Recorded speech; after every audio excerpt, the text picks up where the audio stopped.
नमस्कार, मैं हूं फरीद अली और आप देख रहे हैं हमारा खास शो दुनिया की खबर। सबसे पहले सुर्खियां। गजा में खाना बांटते समय हुई फिर गोलीबारी, 32 लोगों की मौत, 232 घायल, अस्पतालों में जगह कम पड़ी, इजरायली सेना पर आरोप। रूस ने माना यूक्रेन ने 5 एयरबेस पर की एयर स्ट्राइक, कहा ड्रोन के जरिए किया गया आतंकी हमला, कई विमान हुए तबाह।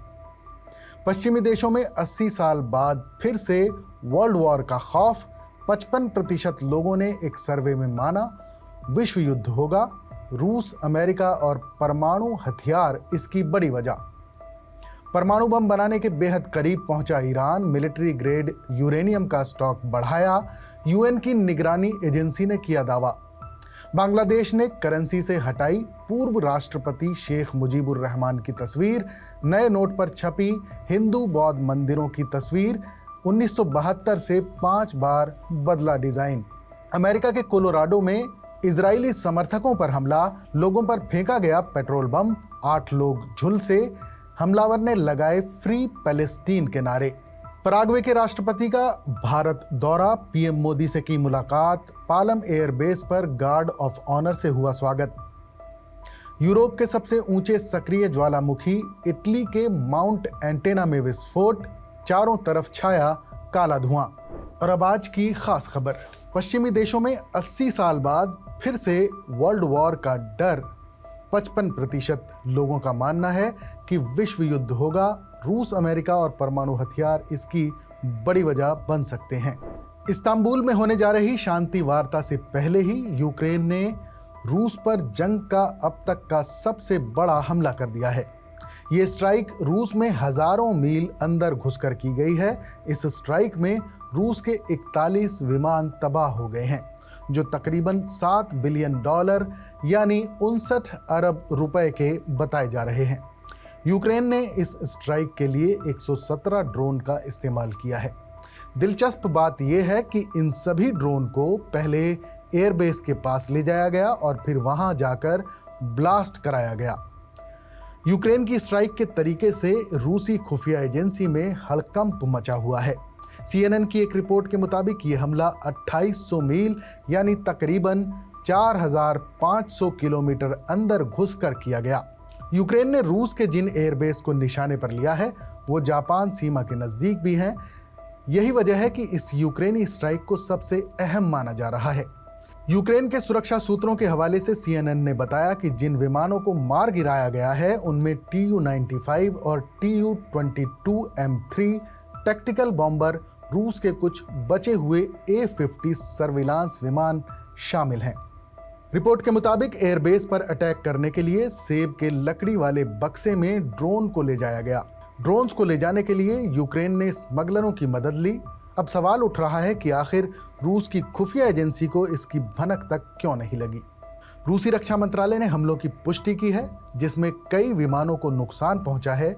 यूक्रेन के इस सबसे बड़े हमले के बाद अब रूस ने जवाबी हमले भी तेज कर दिए हैं और दुनिया भर में इस बात को लेकर चर्चा है कि कहीं इसके बाद तीसरा विश्व युद्ध तो शुरू नहीं हो जाएगा।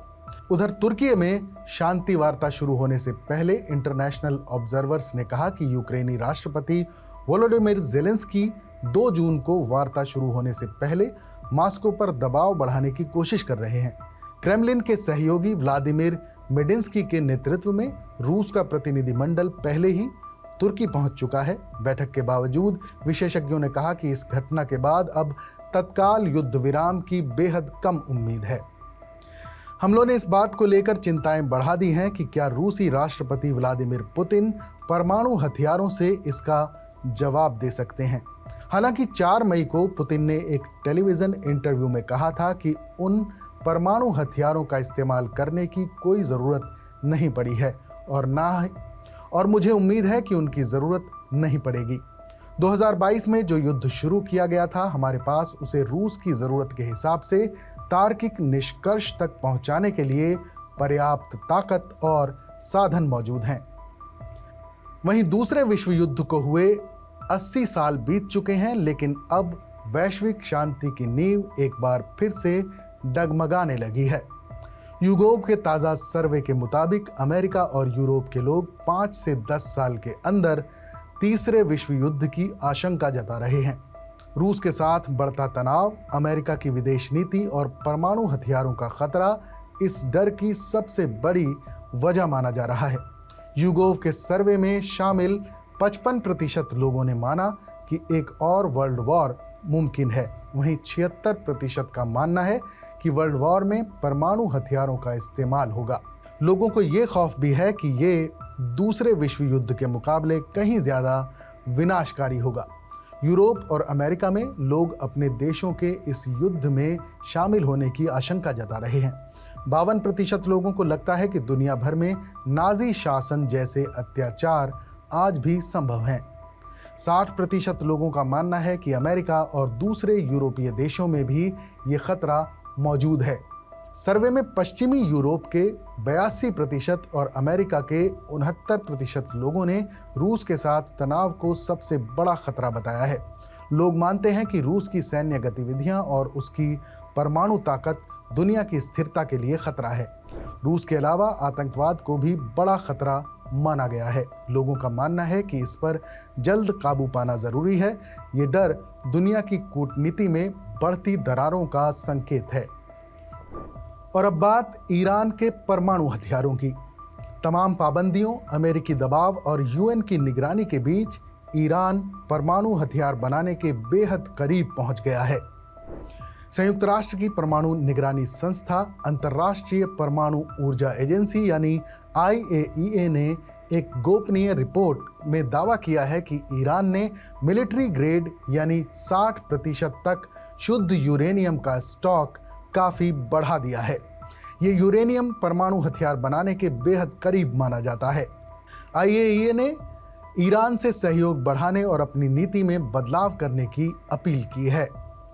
ये रिपोर्ट ऐसे वक्त पर आई है जब अमेरिका और ईरान के बीच परमाणु समझौते को फिर से शुरू करने की कोशिशें जारी हैं। इसे लेकर दोनों पक्षों के बीच बातचीत हो रही है, लेकिन अभी तक कोई ठोस नतीजा नहीं निकल पाया है। वहीं इजराइल ने कहा है कि IAEA की रिपोर्ट से पता चलता है कि ईरान परमाणु हथियार बनाने की पूरी तैयारी कर चुका है।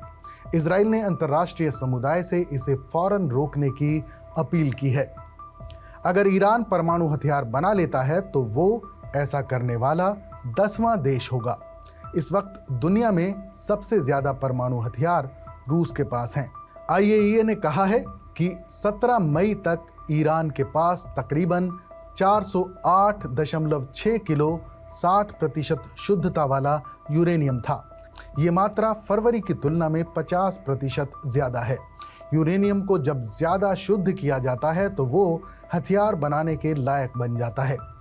90% शुद्ध यूरेनियम को हथियार ग्रेड यानी परमाणु बम बनाने लायक माना जाता है। 60% पर पहुंच जाने का मतलब ये है कि ईरान अब परमाणु बम बनाने के स्तर से सिर्फ एक कदम पीछे है। IAEA ने यह भी बताया है कि अगर ईरान 60% वाले करीब 42 किलो यूरेनियम को और ज़्यादा शुद्ध कर दे तो उससे एक परमाणु बम बनाया जा सकता है। फिलहाल ईरान के पास कुल मिलाकर 9,247.6 किलो समृद्ध यानी एनरिच्ड यूरेनियम है। हालांकि ईरान का कहना है कि उसका परमाणु कार्यक्रम बम बनाने के लिए नहीं बल्कि शांतिपूर्ण मकसद जैसे बिजली बनाने या मेडिकल ज़रूरतों के लिए है। ईरान के विदेश मंत्रालय और परमाणु ऊर्जा संगठन ने इस रिपोर्ट को गलत बताया है। उन्होंने कहा है कि ये रिपोर्ट गैर भरोसेमंद सूत्रों पर आधारित है और इसे राजनीतिक दबाव में तैयार किया गया है। ईरान ने यह भी कहा कि उसका परमाणु कार्यक्रम इस्लामिक उसूलों और अंतर्राष्ट्रीय कानून के तहत शांतिपूर्ण है। उसने अपने सर्वोच्च नेता खामनेई के उस फतवे का जिक्र किया जिसमें परमाणु हथियारों को इस्लाम के खिलाफ बताया गया है।